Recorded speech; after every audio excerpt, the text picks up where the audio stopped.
It's a dark night in Gotham City. Maybe Metropolis is meant for me. My sovereign heart still beats behind the wall of kryptonite. Where's my cape? Where's the sidekick to help me save the day?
Now, here's your host, DJ Host with the Most. What's going on, everybody, and welcome to the promised abbreviated episode of Snap Decisions. I, of course, am your Snap DJ, your host with the most. And I told you I'd be back, and I kept my promise. This will not be a long episode as we don't have all that much to cover. Basically, it's just to catch up from these last couple. So quickly, the agenda. So what I wanted to do is we're going to go over the OTA, the latest OTA. We're going to go over the DataMines. Of course, we got more DataMines of what's coming up. So we'll go over those. And we will go over the devs notes. That's a little bit older now, but that was what the devs wrote, and I'll give you my comments and thoughts on those. We're not going to go into It's a Snap because it's only been a couple of days. And being honest, I played a little bit, but I kind of got away from it a little bit too because of the Gambit shenanigans. I made some people angry today because I said that I did not like the Gambit stuff. I said I don't like to be one of the people who likes to watch the world burn. And then essentially to me, that's what all that is. People, of course, find a way to not only just use it once, but use it 3 or 4 times by copying the card, which, with Frigga and everything else. And you just blow up much of your opponent's board. I was seeing somebody play against Dexter with that and basically left him with like 2 cards at the end of the game. That just pretty much reminds me of Shotgun Gambit, and I cannot stand Shotgun Gambit. To me, that is one of the most toxic decks I think there is. And I get it. It's not easy to get off. It wasn't something that angered people as much as Star-Lord did, and all that. But I'll be honest, I don't mind Star-Lord as much, because you're not like with Star-Lord, you at least are able to play out your game. You're not going to sit there and just watch somebody blow up every card you have on the board and stuff like that. And I don't know. To me, I just think cards like that are just toxic, I think. I really do. I don't think it does any good, and everybody was complaining about the meta with Shu Lao and about the meta with Star-Lord and stuff like that. But what I don't understand is, and I get it, it was bad. But what I don't understand is how can people like this kind of meta? Like where that card is just everywhere.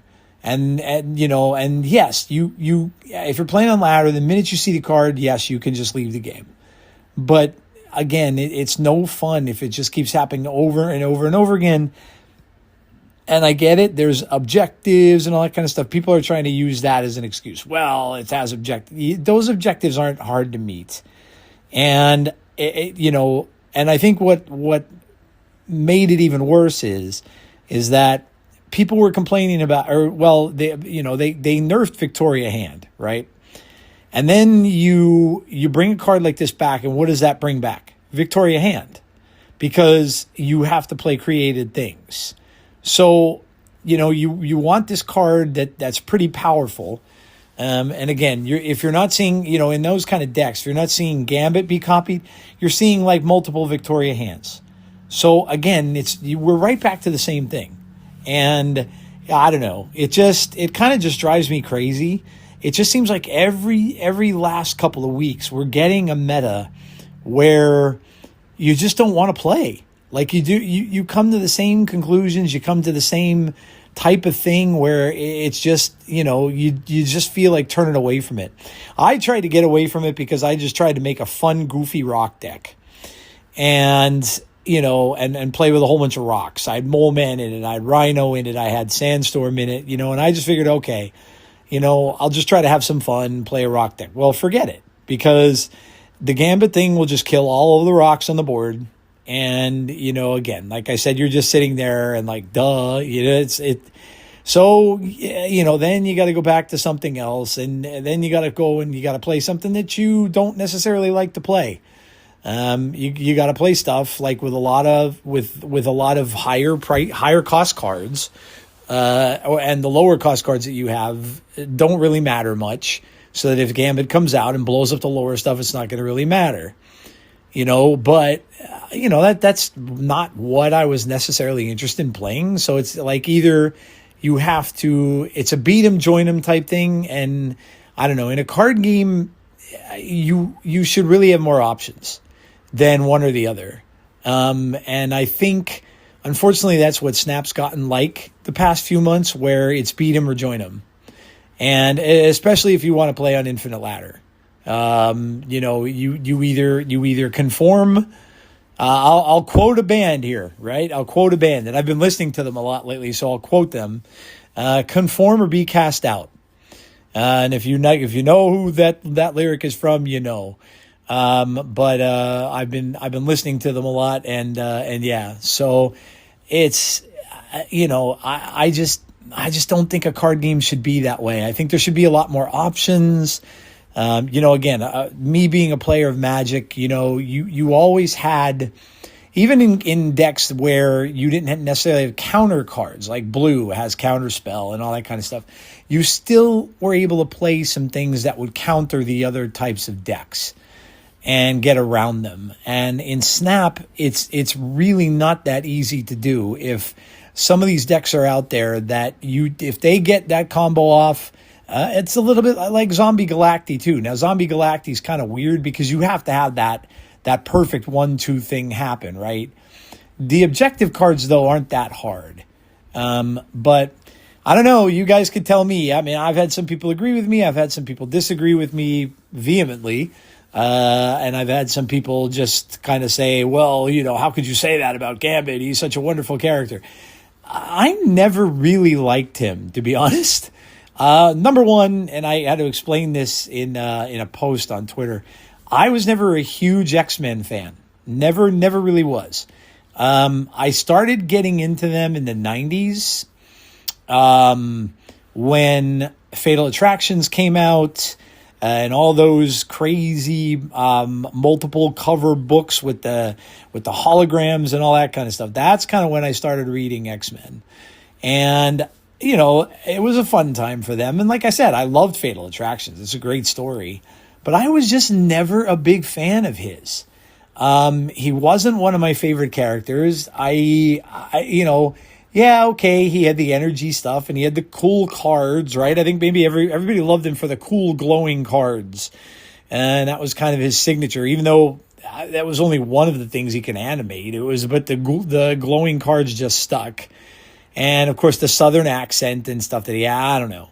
And the fact that he dated Rogue, maybe that was it. But he never was super appealing to me.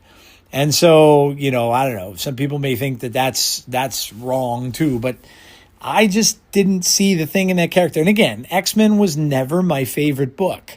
Or never, up at the top there. Now, I know there's many people who are. Glazer, who's been on my show a bunch of times, he's a huge, huge X-Men fan. And I know a lot of people who, my buddy who owned the comic book store years ago that I talk about a lot, he was a big X-Men fan too.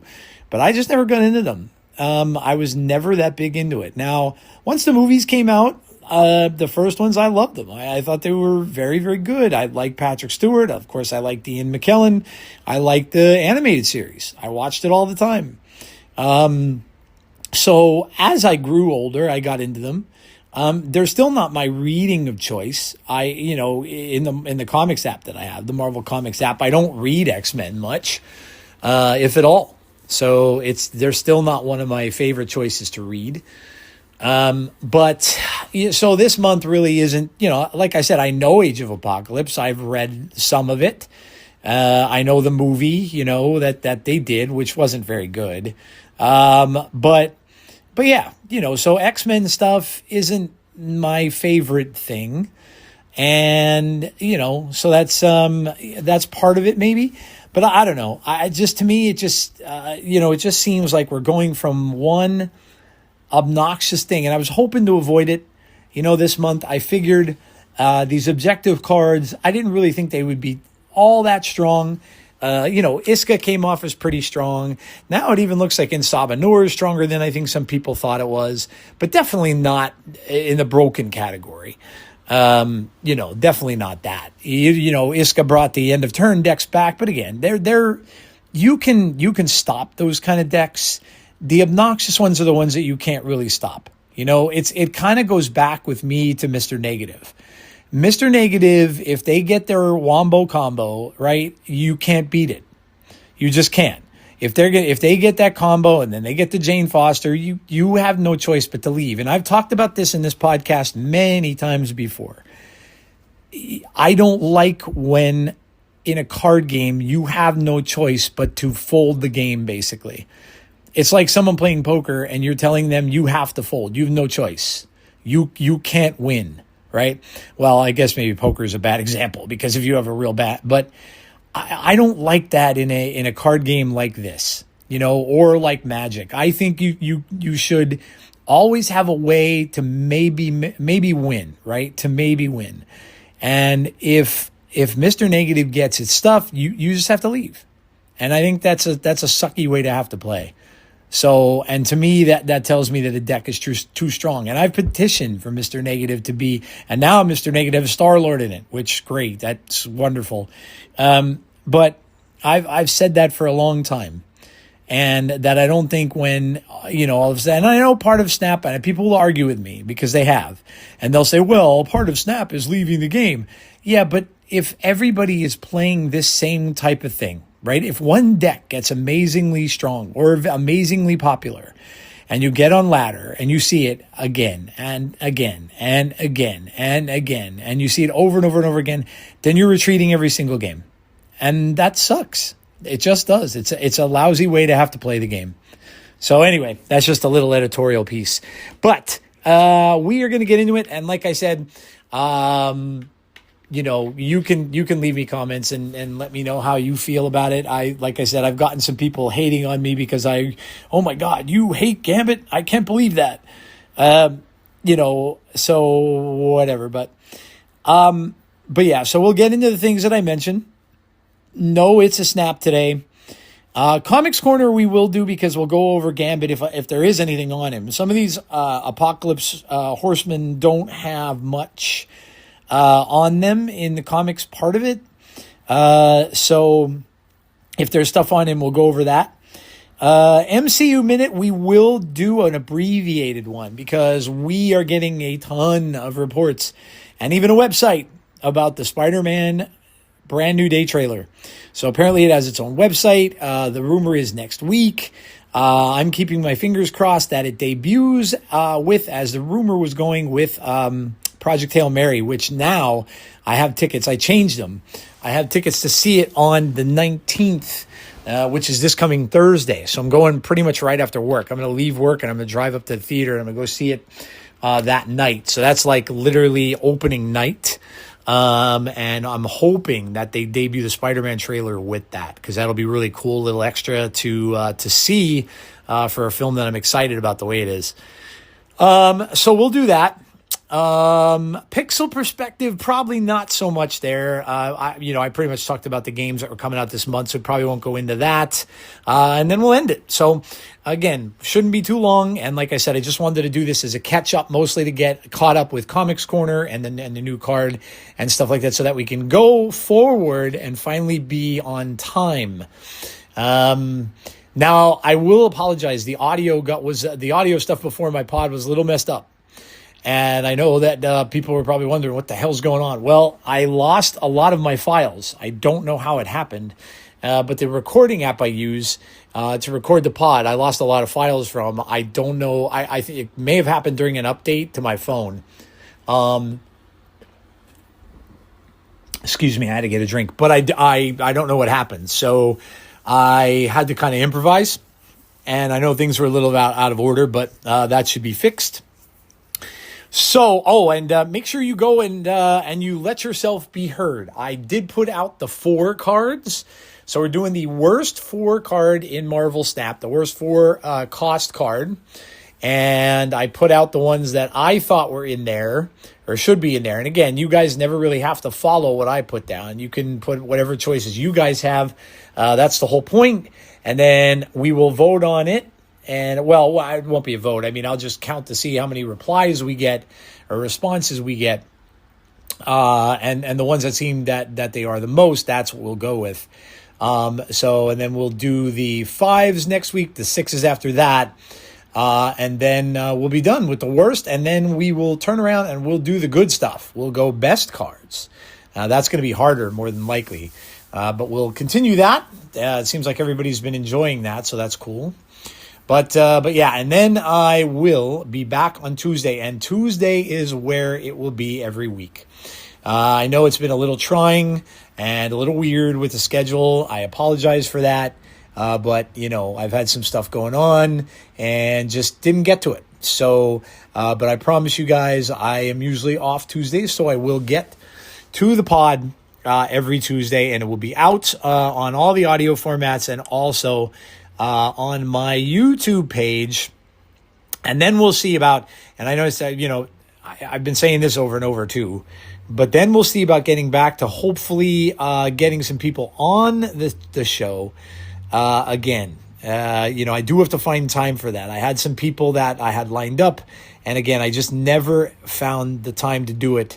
So if I can get that all planned on Tuesday, I can kind of make it into a twofer type of thing where I can release the audio portion and I can release the video part of it too. So hopefully that will come back as well. So, all right, let's get into it, shall we? And we will go into what I like to call the spin, and we will talk about,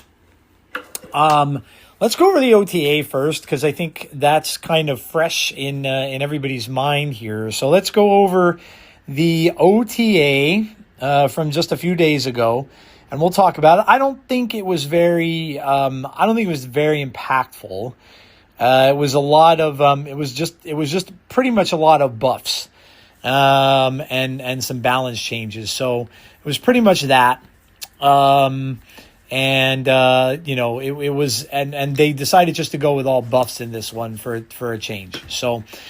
So what we got was, this was all from, of course, March 12th. We've got in Sabanur going to a 4-6, and of course, Apocalypse Celestial's Chosen going to a 4-9. So they decided to bump him up a little bit. Again, I think people have found that this card is pretty good. He can win games. He can, if you get the objective to go off, he can get that card changed in the lane. It can just win games for you. So I've seen different people using it in all different ways. Probably one of the most creative ones or decks I've seen. And I tried playing it a little bit because when I looked at it, I kind of had to do a double take, but I should never doubt the Safety Blade, right? Never doubt the Safety Blade. Safety's a great player, good dude. He was on my podcast quite a while ago, when I kind of first started doing this pretty much. But he's, a very good player, and he made just an old school, White Tiger Wong deck. Medusa's in it. Like literally it's almost like a deck from when you started playing the game. And I'll tell you, it's doing well. Now they did bump up and we'll get to it in a minute, but they bumped up a card in there that just makes it that much better. But Sabanur is good in it. And so it's he's winning a lot with it. And I've been playing it a little bit, and I've been surprised how good it does. So we'll get to that in a second, but yeah, look, they buffed the season pass. A lot of people are asking about it. Like, is this going to be something you're going to continue? Because normally you don't do this. You normally don't buff a season pass card so quickly. But look, I've said this before, if you, and I know a lot of others say the same thing, right? A lot of other creators, I know Binks has said it. Other creators have said it, that the season pass is probably the best. I think Alex Coaches says it too. The season pass is probably your best value in the game. And if you're not doing it, listen, I completely understand. Times are very tough right now. Paying what we're paying for gasoline just to get our cars to go to work is crazy right now. Crazy. It's shot up so much. Times are very tough. So I could completely understand if you're not. But that is the coolest thing to get about, well, not coolest, but that is the best value thing to get in the game. And so, and I know a lot of people that are saying that, well, I didn't get it. And now I'm kind of like, Now I'm kind of forced to get it because it's a lot better now and you buffed it, blah, blah, blah. But I don't think they'll make a habit out of it per se. I think they just kind of, like they said, they just kind of shot a little low on it and just wanted to make it a little bit better. Debris goes up to a 3/8. Again, I think that's because of the rock stuff. And filling the lanes. Again, this is a card that can help in Sabanur, but also it helps Gambit as well because it makes created cards. So they might have wanted to buff her a little bit to give a hand to the Gambit decks. But it also, like I said, works well in that rock deck that I messed around with a little bit too. So she goes to a 3/8. The next one is White Tiger, and this is the one I was telling you that Safety's playing with in his deck, right? So White Tiger is now, the White Tiger itself is now a 10 power. So imagine, you play that Wong White Tiger thing, right? And then you get the Odin. I mean, you're going to have 10s all over the board. That's pretty good. That's almost, beating out a Sauron list. Those Sauron lists that used to have all that big power, right? Is that these are now beating that? I got the nut draw at one point and got tigers in every single lane, and in the lowest lane I had, I think was 50 some points. So I mean that's pretty good, right? There's not many decks that can go over that. And the good thing about this is if you want to play something that's anti-Gambit, the Tigers are 5 cost. So you're not really going to do much to them. And we're in a meta now where there is no real Shang-Chi. And certainly Shang-Chi's not going to blow up every Tiger in the lane. So, pretty good deck from that standpoint. So for those of you who don't have a lot of the newer cards or, maybe just don't, or maybe don't get the season pass, give it a look. I will share it for you, but it's just very basic, old school, long White Tiger, Odin, deck. And again, it has Medusa in it to try to give you some power in the middle lane, and stuff like that, but it's very old school. So, Hydro Man goes to 5/9.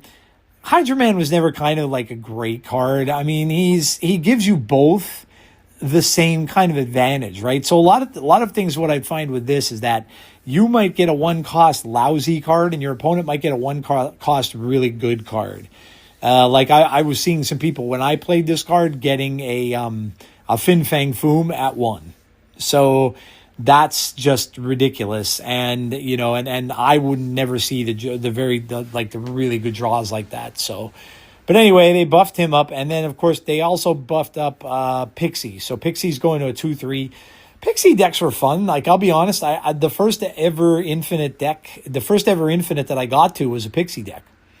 So obviously you're going to play Pixie, you're going to play Mobius in your deck. But the first one I ever got to, it was an Annihilus deck. And it did not have the werewolf in it, because I know most Annihilus decks now, or Sentry Annihilus decks, have the werewolf in there. This one didn't. This one, of course, did not.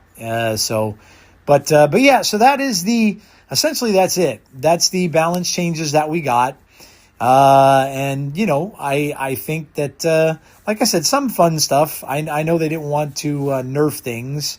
They basically just wanted to buff stuff here. So, buffing the season pass, I guess, is a pretty good idea. And then Debris, like I said, I think that's really mostly for Gambit, but also could be for the rock stuff. That's going to be coming up when we get Ozymandias. And then, of course, the Tiger, that's probably the highest impact. Oh, I almost forgot about Ghost. Yeah, they want people to use Ghost for against the end of turn stuff, but it's just not very good against that. I would use Super Adaptoid before I would use Ghost. Ghost is just I think when during the bad threes, a lot of people were saying Ghost as one of their picks, and I agree. Ghost was just never. I remember when Ghost first came out, looking at that card thinking, wow, this seems really good. And then the card just sucked. And so I just don't think that Ghost is going to need a rework at some point. And then I guess I'd be remiss if I didn't talk about the Mysterio change. I know that they changed it. I don't mind it because now I loved Mysterio, right? And I get it. I like when he would create the illusions and stuff like that. That's what he does. But it wasn't always illusions that he did of himself. It wasn't always like I'm going to create like 5 of me. But I do like the thing where you can choose which one is real and which one's not. I think that's even actually cooler because that was always one of the things that Spider-Man never knew. Like when there were copies of him in the comic books, and he would go try to hit one of them, then of course that was the illusion. He was never sure which one it was. So I kind of like that, and it could win you a game, as I mentioned on the last podcast. So I kind of like that change. I know some people weren't happy with it because they liked really the only deck he was fitting in lately anyway was that Sasquatch deck, where you could play a bunch of your Mysterios and then play a Sasquatch cheap and stuff like that. So hopefully he fits in a little bit more now because one of my favorite villains. So, all right, so that's the balance changes. Let's see. Gonna see if I thought I had the list here. Yeah, like this was my nut draw. I played against a discard deck, and the discard deck had Grandmaster, it had Frigga, it had Dokken, so that whole thing.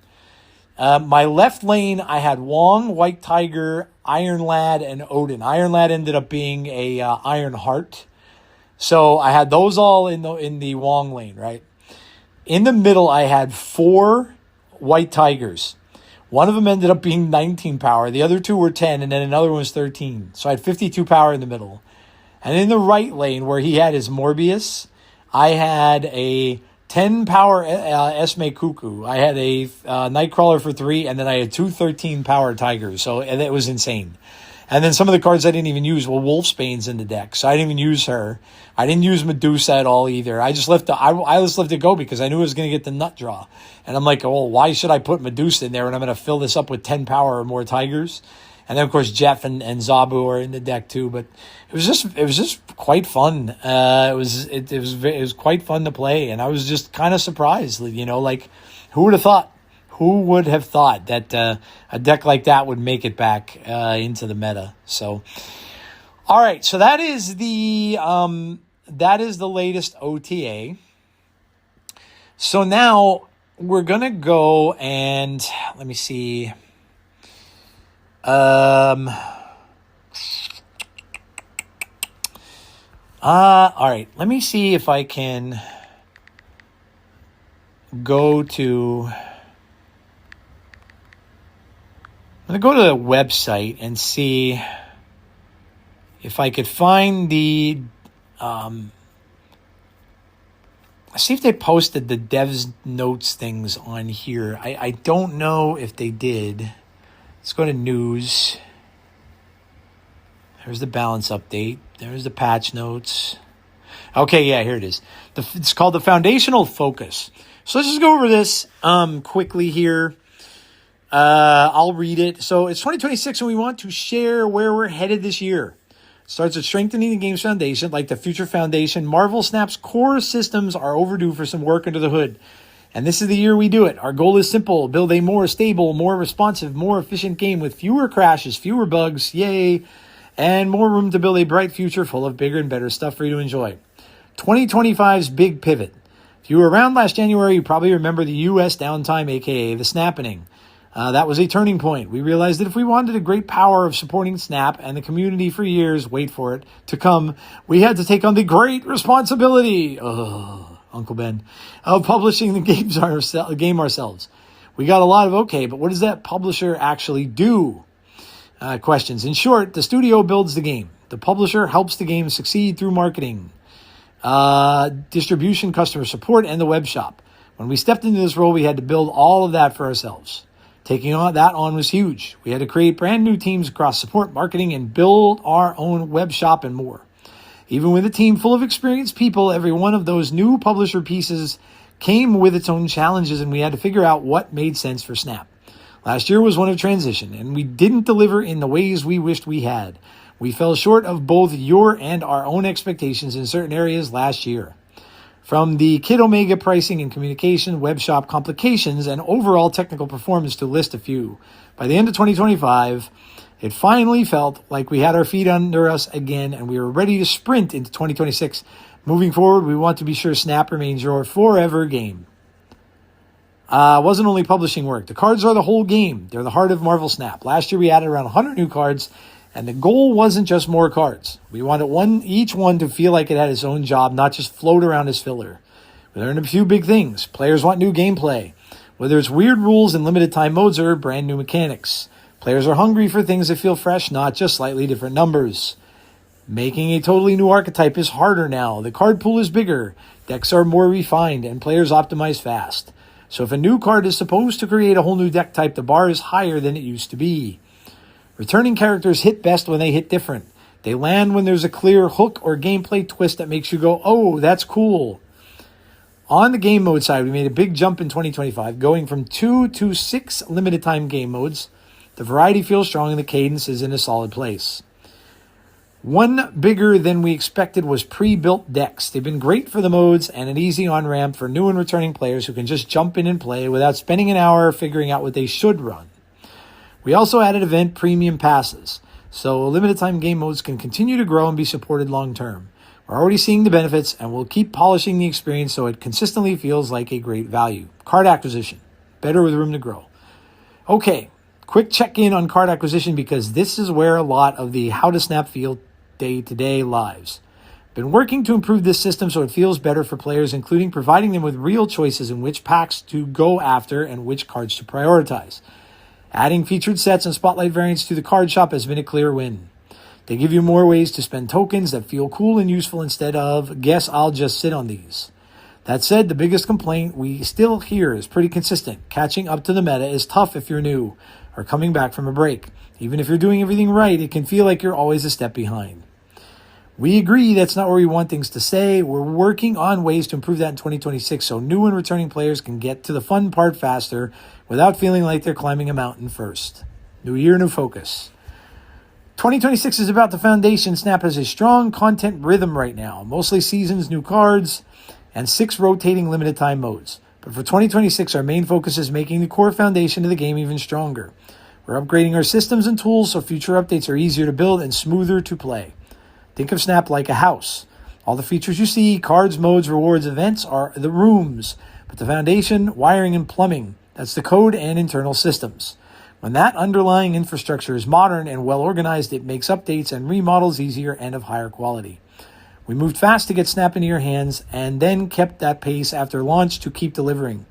Now we're taking time to refine and reinforce the underlying systems and investing in the under-the-hood work that makes everything feel more seamless, more stable, and easier to expand moving forward. That's tech debt, and it's time to clean it up. Cool, but how does that affect me? Even though you won't see tech debt cleanup as a flashy feature, you'll feel it when you play. Here's what we expect work to improve.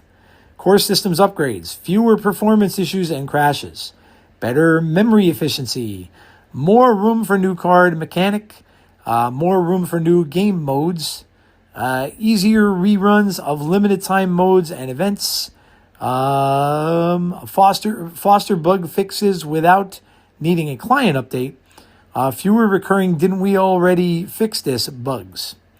While a lot of the team is focused on this work, the Snap with fast matches, new cards, and new seasons is still rolling all year.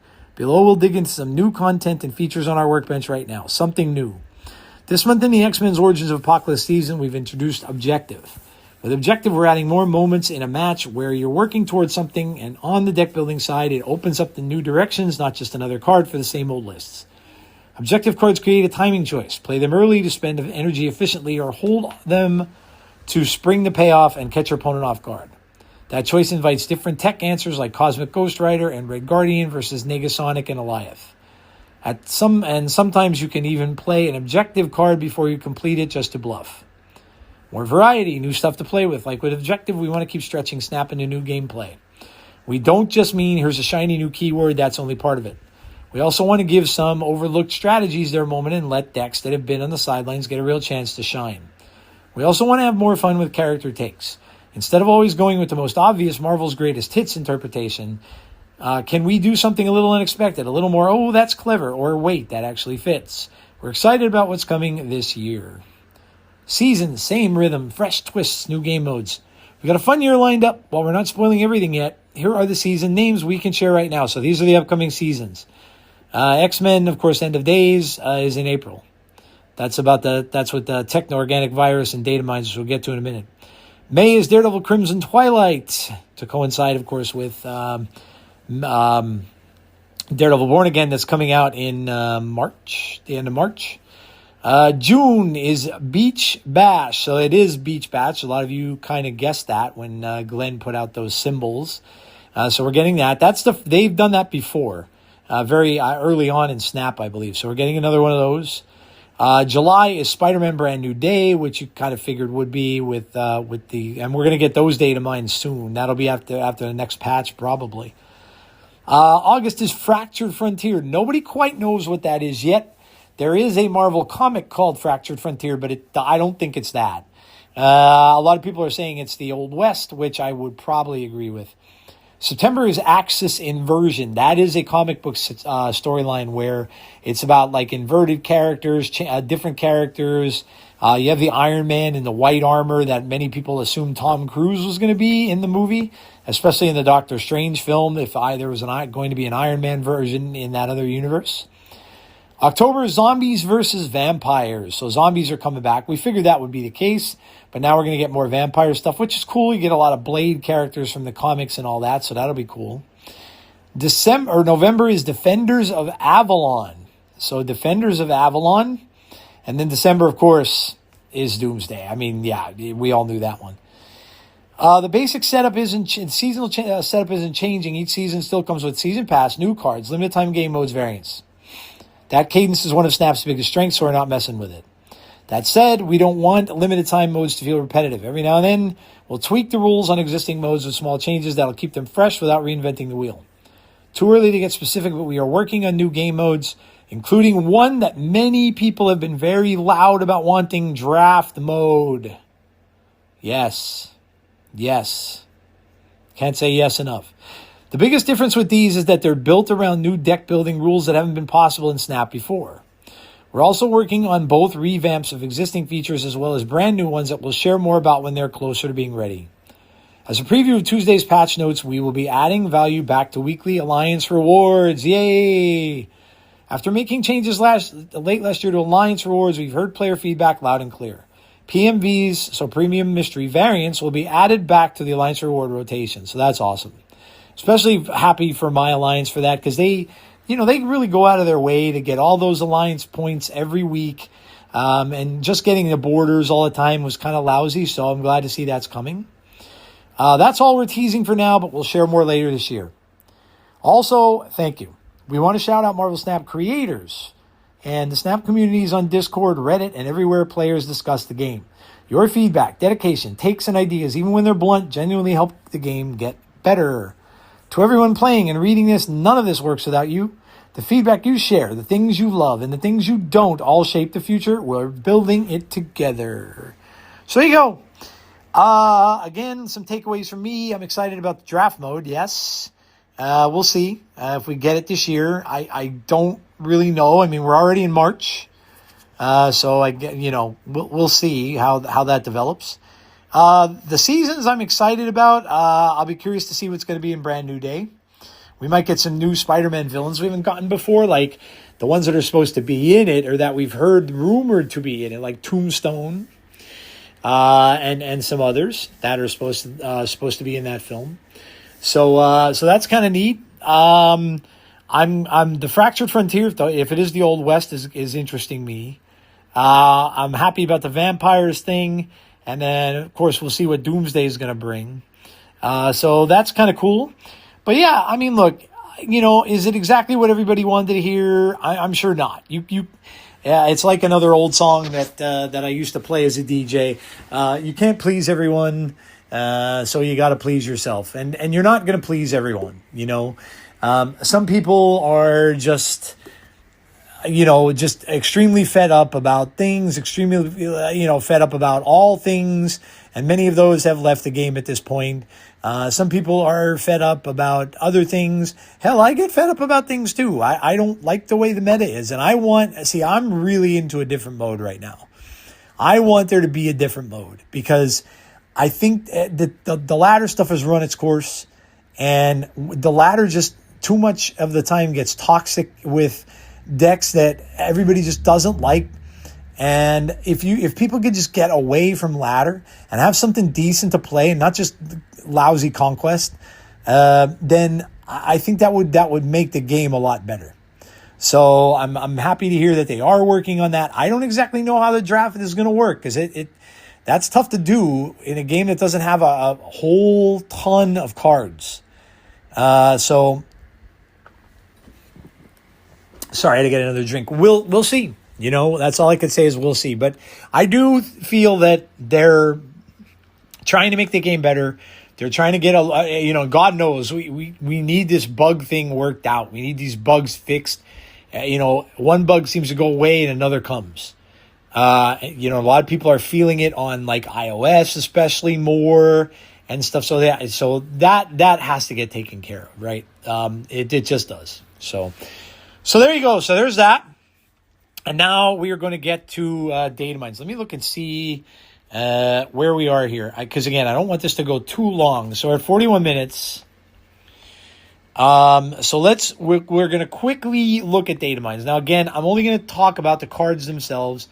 I'm not going to rank them or anything because these are not finalized. They're not official in any way, shape, or form. But I just want to go through them quickly and just talk about what they are.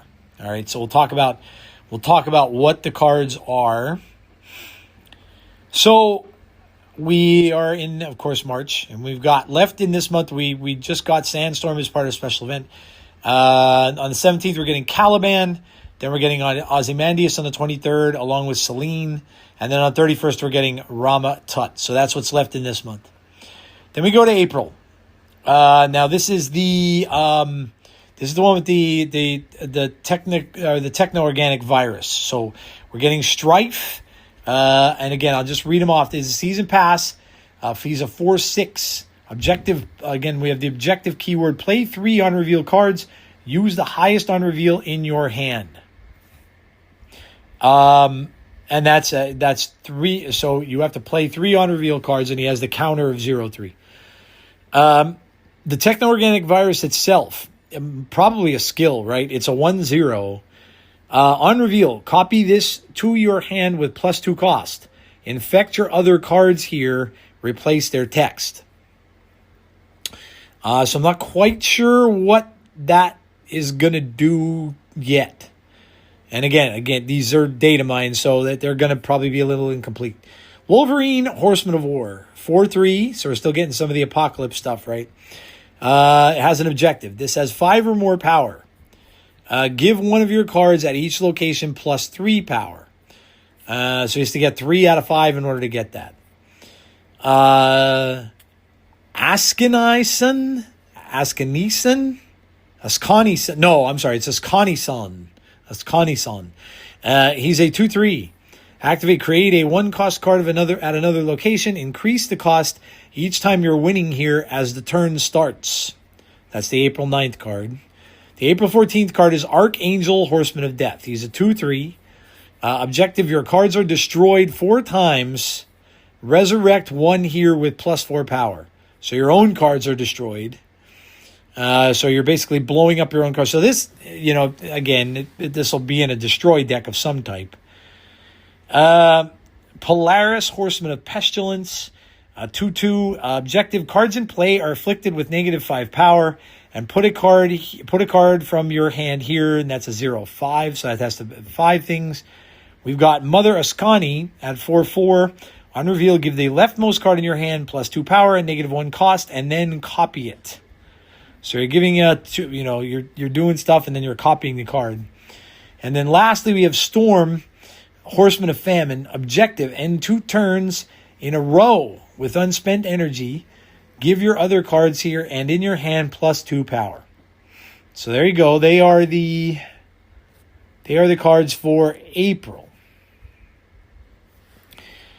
Now, let's go to May. Now, this is Shadowlands Daredevil, okay? So, May 5th, your season pass is Shadowlands Daredevil. On reveal, shuffle in 3 demons. Now, I'm guessing they're the 1/6 demons. When you draw a card with 6 or more power, then Shadowlands Daredevil gets a +2. Yeah, so they've got to be the 1/6 demons. And then whenever you draw one of those from your deck, he's going to get a +2. So every time you do that, he's going to go to, there'll be 2/4, 2/6, 2/8. So, yeah, I mean, you're putting at least 3 demons in your hand, unless you're going to play with another. So you can get him up to like 2/4, 2/6, 2/8, maybe 2/10 possibly. We have a Karen Page sighting. Karen Page card. May 5th. She is a 4/5 on reveal. Give one of your 1, 2, and 3 cost characters +2 power each. So give one of your 1, 2, and 3 cost characters +2 power each. So you're going to want to wait to get some more. Well, obviously, she's a 4 cost, so she's not going to be played till later in the game. But she's going to buff. She's a buff card, which I guess makes sense. She's going to buff one of your 1 cost, 2 cost, and 3 cost with 2 power each. Wilson Fisk, Kingpin. We have another Kingpin card. He's a 5/9.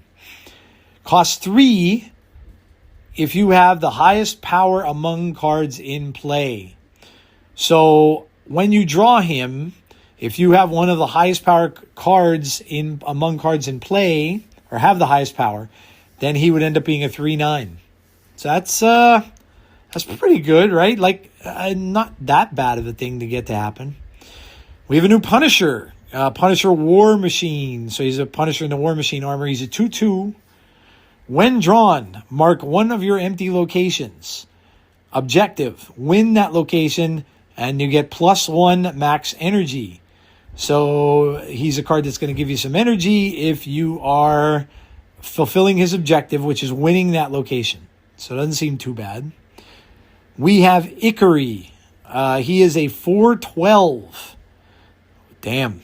You can only play this where an enemy is afflicted with negative power. So he is going to be really good in afflict decks. Or even high evo. Like high evo negative. Going to be very good in high evo negative. I mean, that's an easy play of a 12 pretty much. Or, just playing with hazmat. But yeah, this is going to be a real good. This card's going to bring back the afflict decks big time. Because you're just messing around. Like now, you're not just going to have that big Ajax to win a game with. Now you could have this card in there too. So now you're going to have 2 really, really big cards in an afflict deck. So affliction's going to come back. Then we have Muse. If they have Muse in the game, that's awesome. He's the 3/3. Ongoing, +3 power for each location where one of your cards has been destroyed. So another one, possibly for a destroyed deck. He's going to get +3 power for each location where one of your cards is. So the most he can be is a 3/6, 3/9. He could be a 3/12, depending on if you destroyed stuff in each location. And I think I was talking about him once before when we looked at DataMines, and you can play him pretty easily, or get him up to that with playing a Killmonger. Because if or even a new Gambit, I guess. Because if you're destroying cards in all 3 lanes, you're going to easily be able to do that. Then we have Lady Bullseye, a 2/2. On reveal, afflict an enemy card with -2 power. So another afflict card.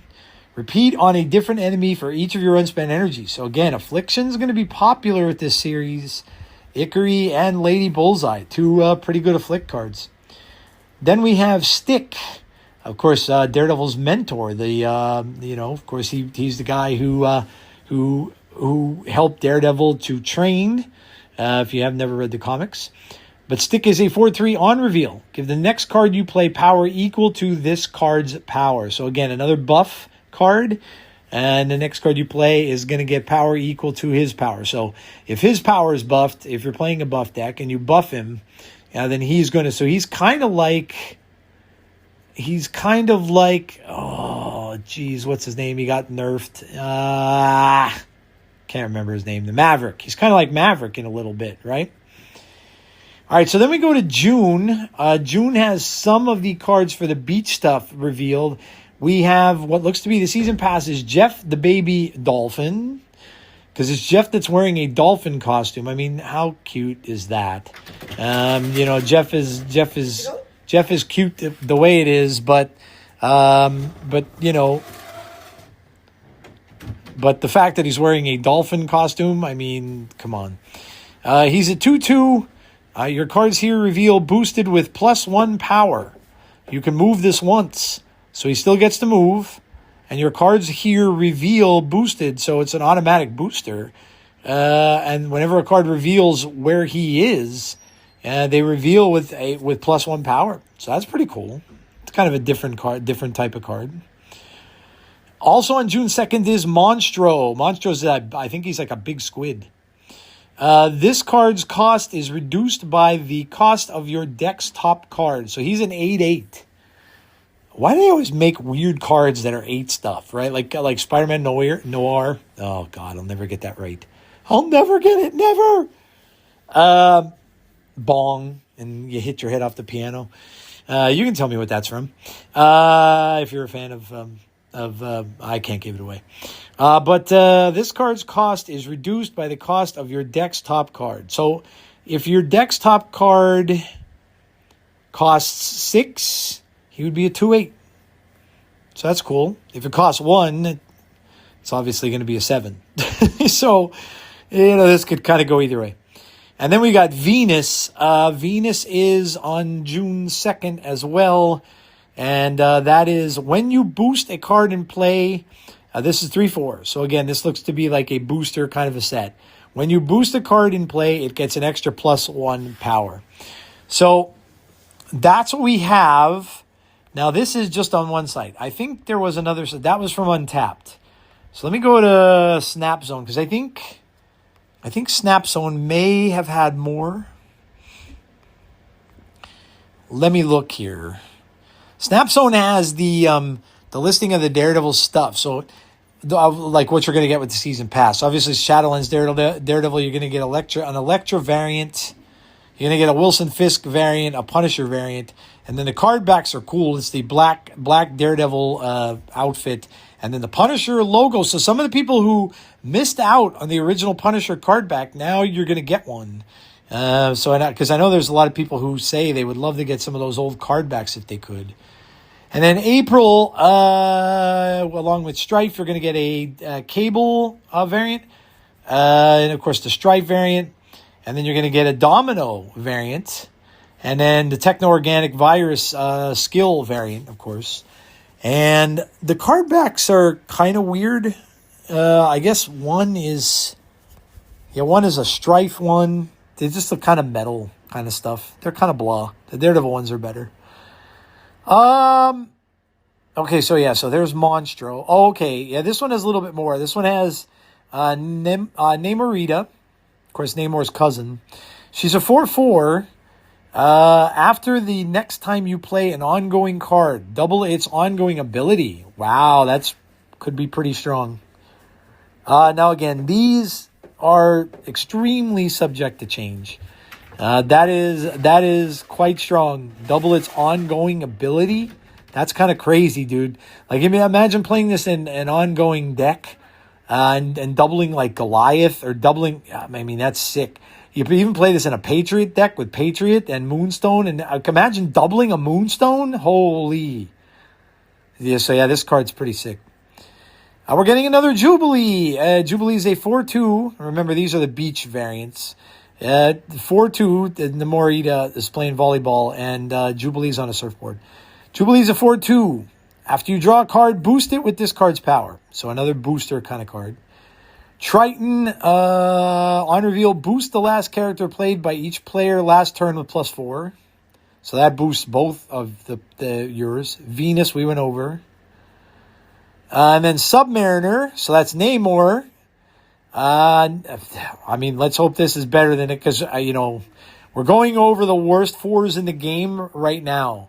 And Namor is making a lot of people's list. I will just give you a sneak peek. When this is boosted, in hand or in play, add a random 1-cost character to your hand, boosted by the same amount. Okay, that sounds interesting. This sounds probably better than the other Namor. Geoff, we went over. And then you're going to get a skill. I think that's a skill called Quicksand. Monster we talked about. And then these are just Team Clash stuff. Wilson Fisk, we talked about him. Ikari, Karen Page. Namorita. Is this a new... Oh, no. These are just... Nah, I think these are just... They're updated cards and variants. So I think that's it. So obviously we don't have... They're going over some variants and stuff too that we're going to get, but I'm not going to go over all those. Obviously we don't have anything for Spider-Man as yet. So I know a lot of people are going to be asking about Spider-Man. But we do not have... There's some Doom variants. But we do not have anything yet with... And then there's a Foggy Nelson card in here. And it has variants too, but we didn't... there was nothing listed in the Daredevil season about Foggy. So obviously he's getting a card, or is he? I mean, we had some of these cards just get lost that we just don't get, right? There's been a couple of them that were data mined from these other seasons that for some reason they just decided not to put them into these sets. So, all right, so there you go. So that is a look at the data mines.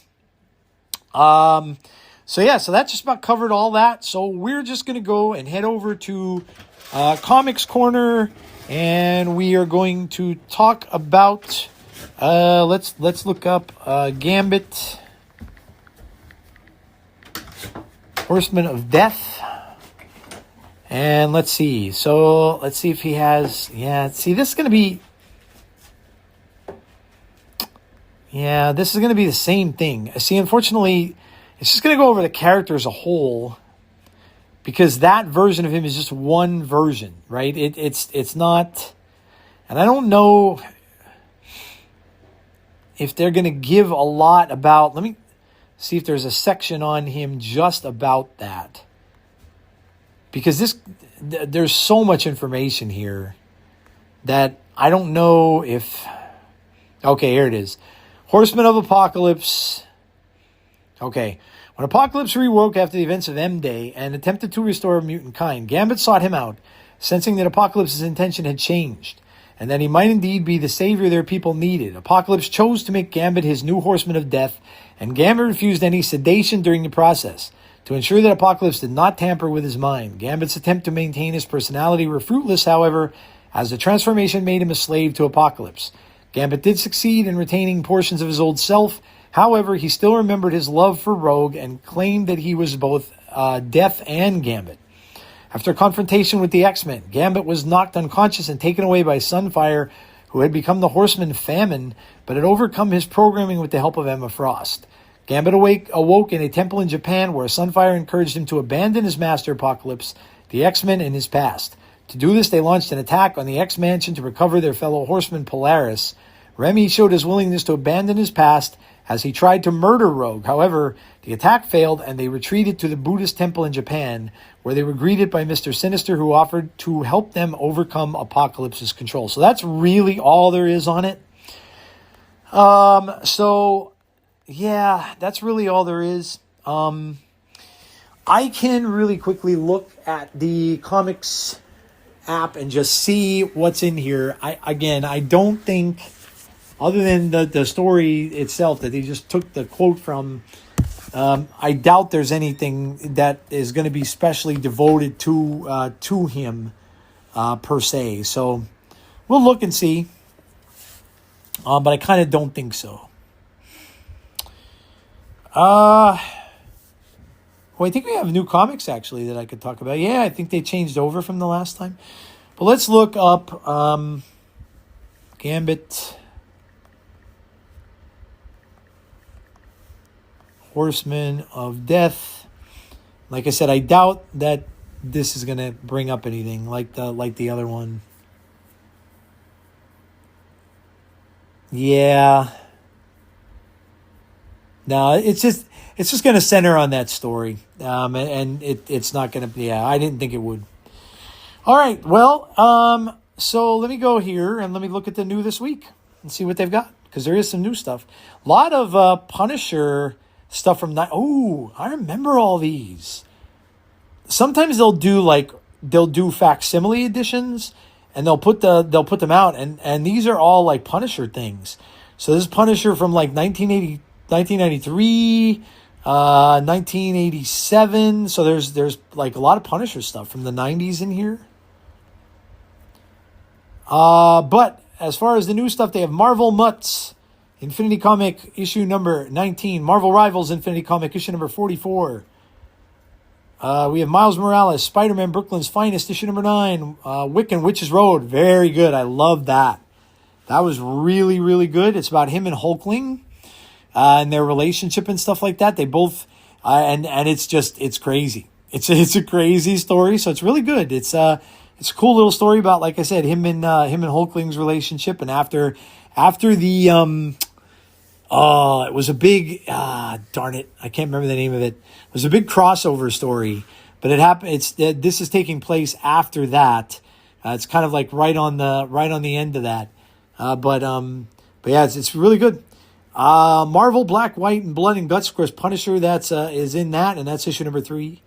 Ultimate Universe 2 years in 2025, issue number 1. Binary, issue number 3. Laura Kinney Sabretooth, issue number 3. X-Men Infinity Comic, issue number 9. Ultimate X-Men, issue number 22. Spider-Man Homeroom Heroes, I did read that. That's it's like an animated type thing. But it's different. It's not like the animated series. It's not based on that or anything like that. So that's really it. Just a couple new books here and there. All right, so we're going to go quickly into the MCU minute, and that's where we're going to finish this up. So, like I said, Spider-Man Brand New Day has a website. So that is the big news. And the other news is that it should be coming out sometime this coming week. The very first trailer for that should be coming out this week. And like I said, I'm hoping that it's going to come out with Project Hail Mary. That would put it out on Thursday. And I would imagine, once it gets put in and, once it gets, attached to a film, it'll probably be out on the internet very shortly after that. So that's kind of cool. I'm excited for that. I'm excited to see Project Hail Mary, by the way. If you're into sci-fi of any kind, and I mean, and also if maybe you're not Ryan Gosling. I mean, why wouldn't you be? The man is a gorgeous dude. But go check that out. I don't think you'll be sorry. The book was tremendous. One of the best I've read in quite a long time. And I'm really, really excited to go see it. And it's gotten rave reviews. Like literally, I've never seen a movie when it was in the 90s to start out with go anywhere but down. This movie has gone to 96 and has held steady there. Like 96% is insane.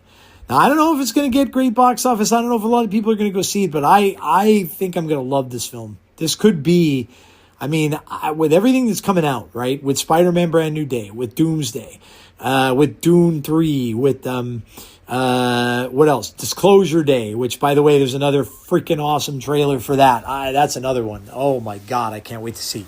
All these good movies that are coming out this year, that Project Hail Mary could end up being my favorite one. We'll see. But I'm stoked about going to see it. So, superhero hype saying, shocking MCU hero return reportedly set for Doomsday. What is this? Oh, it's She-Hulk. Tatiana Maslany has not been seen since the conclusion of the She-Hulk series. And it said that she is supposed to be in reshoots. So maybe. Now look, they did release, and I don't know if you guys looked at it, but they did release that artwork where people were saying, "Oh, don't pay any attention to that. It's just storyboard art." Look, the fact of the matter is, storyboard art does mean something, because there was a lot of storyboard art comes out way before the movie usually does, but the artists piece together this stuff, and storyboard art is a thing. So they came out with pictures of like a picture of Hulk and She-Hulk and Scar all standing together. I wouldn't doubt that that's going to be used. Now, I don't know if it's going to be used in Doomsday. What it could be is it could be in post-credit scenes for Doomsday. Because remember, Doomsday is like the whole thing when everything like crashes, the planets are gone, like all the universes are gone. And all you have left is Doom's, where Doom is. His universe that he's ruling over, his planet. That's it. You have that one so if you never read the book, by the way, I would suggest it before it comes out. But so all of those storyboards, right? There was another storyboard that had all of the Young Avengers in it, along with, I think it was Vision and Star-Lord sitting in a bar, and they had all the Young Avengers in it, and they also had Dupe was in there. I would not be at all surprised if those storyboards are for post-credit scenes that we are going to get after Doomsday. Because this may all be stuff that we're going to have to wait a year and find out and see what it's all from. So I would not be one bit surprised. So this rumor would not surprise me at all if it's true. I would not be at all surprised if she came back. So she hasn't, as an actress, endeared herself to a lot of people, but what are you going to do? I don't judge people on any of that stuff. Doomsday, this is from the direct. Doomsday photos unveil major redesigns for 6 heroes. Let's see who this is. The leak and anticipation of Century actor Louis Pullman recently suggested will avoid becoming a simple cameo showcase. So 5 major redesigns in Avengers 5. Cyclops. Well, yeah, I mean, of course, we already saw that. He's wearing his blue and gold. Mystique. Oh, if it's going to be all day, of course these are all going to be redesigned. Duh. Shang-Chi. Magneto. Well, this is all from, okay, well, this is a non-story, because this is all from the art. This is something I went over on here a while back when they released all that comic book art of what the characters are all going to look like. So this is not news. This is, yeah, that's silly. Okay, well, yeah, that's about it, really. Again, just keep your eyes open, especially after Project Hail Mary comes out. If they are indeed going to wait for that, that's when we should get the Spiderman Brand New Day trailer. So, alrighty, guys. Well, look, that is going to do it for me. By the way, I'll give you as a little music drop here. I've been listening to Rush. I gave it away, didn't I? I've been listening to Rush lately. And that's the song called Vital Signs. And I was like, oh my God, what an amazing song. I love it when there's a song that I loved a lot years and years and years ago that I haven't heard in years and years. And sometimes I didn't even know back in the day, because again, I told you guys what a struggle it was to find out some of you will never believe that, because with all the tools we have now at our fingertips, you will never believe how hard it was to just find out who sang a song or what the name of the song was. It was so hard when it was just on the radio. You just didn't know. If you missed it and the DJ didn't say it or come on, you wouldn't know. And you'd have to go to like the record stores and look through these books and try to find it. And that wasn't always an easy thing to do. But Vital Signs, it was on one of their most popular albums, and I must have listened to it way back in the day.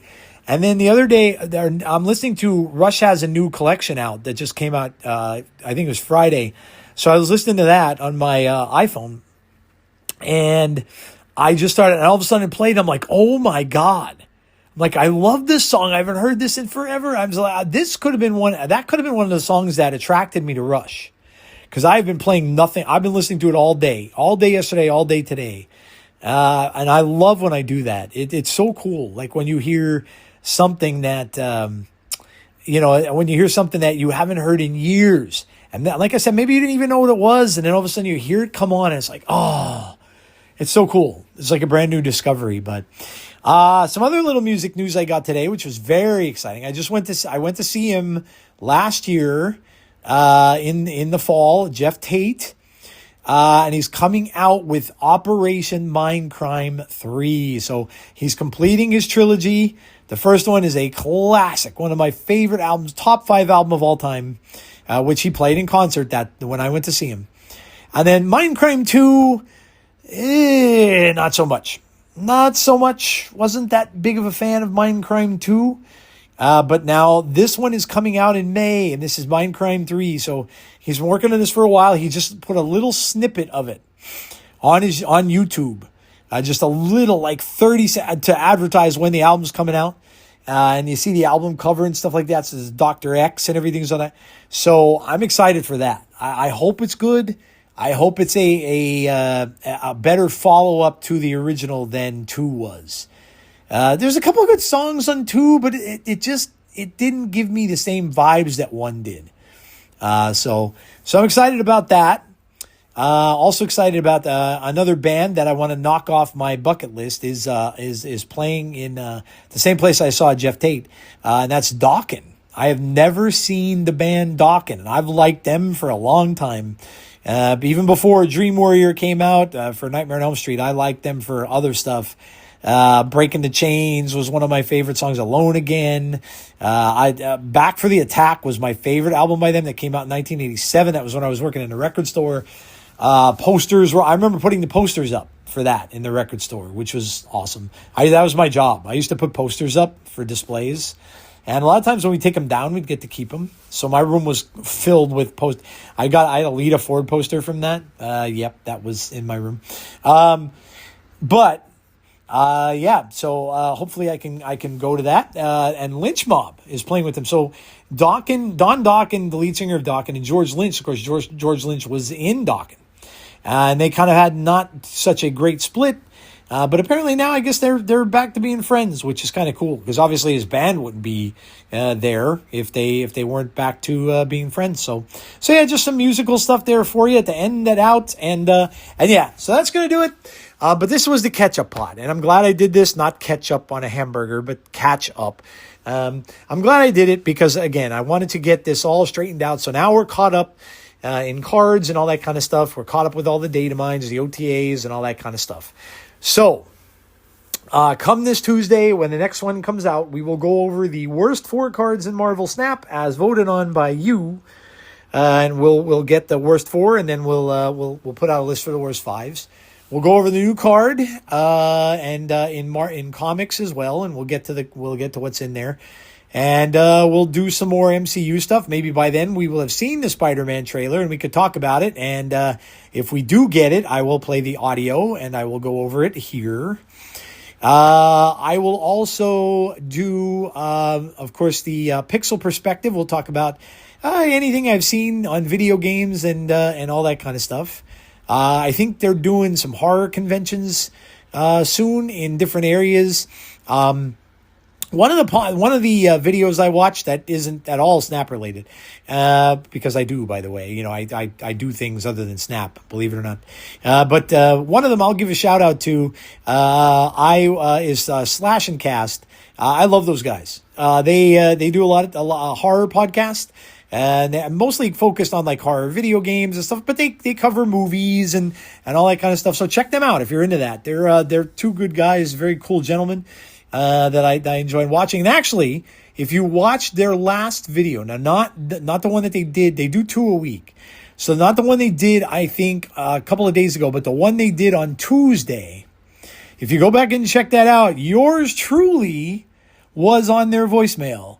So they do this where you can leave them a voicemail. So I thought it was kind of funny. I left them a voicemail asking them, because obviously yesterday was Friday the 13th. Oh my God, how did I almost forget that? They finally released images of Crystal Lake. Oh my God. You see Pamela's hand with the bloody knife, and you see the blue sweater. And then you see a picture of the lake with the fog. And then you see a picture of these, what looks as counselors' legs hidden by a table. And I'm assuming they're dead. I don't know. Oh my God. Finally, we got images, and they released the date.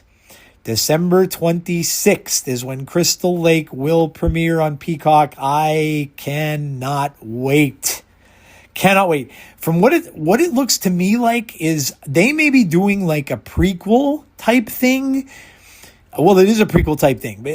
But I think it's also going to show you what looks to be remade scenes from part 1. And it can use it, by the way. So I think we might get, then they did say, the director said that they are going to do some flashbacks and flash forwards.